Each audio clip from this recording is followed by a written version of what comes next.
ভারতের বিপক্ষে ব্যাটিংয়ে পাকিস্তান কেমন থাকবে আবহাওয়া?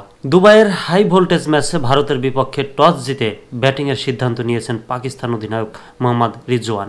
আইসিসি আর এসিসি টুর্নামেন্ট ছাড়া ভারত পাকিস্তান লড়াই দেখাই যায় না। এত কাঙ্ক্ষিত ম্যাচ যদি আবহাওয়ার কারণে ভেস্তে যায় তাহলে দর্শকদের আফসোসের শেষ থাকবে না। তবে তেমন কোনো শঙ্কা নেই। রবিবার দিবারাত্রির এই ম্যাচের বৃষ্টির সংখ্যা নেই বললেই চলে। সকাল থেকেই পরিষ্কার থাকবে আকাশ, সর্বোচ্চ তাপমাত্রা থাকবে 31 ডিগ্রি সেলসিয়াসের কাছাকাছি, দিনের সর্বনিম্ন তাপমাত্রা থাকবে 23 ডিগ্রি সেলসিয়াস, বাতাসের গতিবেগ থাকবে 20 কিলোমিটার প্রতি ঘন্টার কাছাকাছি।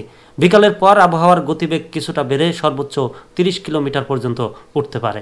দুবাইয়ের আবহাওয়া অফিস জানিয়েছে আজ সন্ধ্যায় সেখানকার আকাশ থাকবে মেঘাচ্ছন্ন। রাত বাড়ার সঙ্গে সঙ্গে বাড়বে মেঘের পরিমাণ। রাতে সামান্য বৃষ্টির সম্ভাবনাও আছে। বিক্ষিপ্তভাবে ছিটে ফোঁটা বৃষ্টি হতে পারে। পূর্বাভাস অনুযায়ী রবিবার রাতে দুবাইয়ে বৃষ্টির সম্ভাবনা 4%। এটা এতই কম যে ভারত পাকিস্তানের ম্যাচে কোনো প্রভাব ফেলবে না বলে আশ্বাস দেওয়া হয়েছে। যে উইকেটে খেলা হবে সেটায় বোলাররা কিছুই সুবিধা পাবেন না বলে মনে করা হচ্ছে। মনহর উইকেট ব্যাটারদের জন্য বদ্ধভূমি হয়ে উঠতে পারে। বাংলাদেশের বিপক্ষে জয়ে কিছুটা সুবিধাজনক জায়গায় আছেন রোহিত শর্মারা। পাকিস্তানকে হারাতে পারলে ভারত সেমিফাইনালের দিকে অনেকটা এগিয়ে যাবে। অন্যদিকে এই ম্যাচ হারলে সেমির আশা প্রায় শেষ হয়ে যাবে পাকিস্তানের।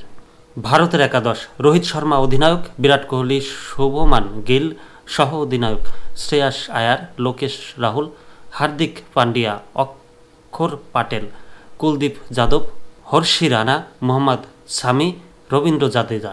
পাকিস্তান একাদশ: মোহাম্মদ রিজওয়ান অধিনায়ক, আগা সালমান, বাবর আজম, ইমামুল হক, তৈয়ব তাহির, সৈয়দ শাকিল, খুশদিল সাহা, আবরার আহমেদ, শাহিন শাহ আফ্রিদি, নাসিম শাহ, হারিস রৌফ।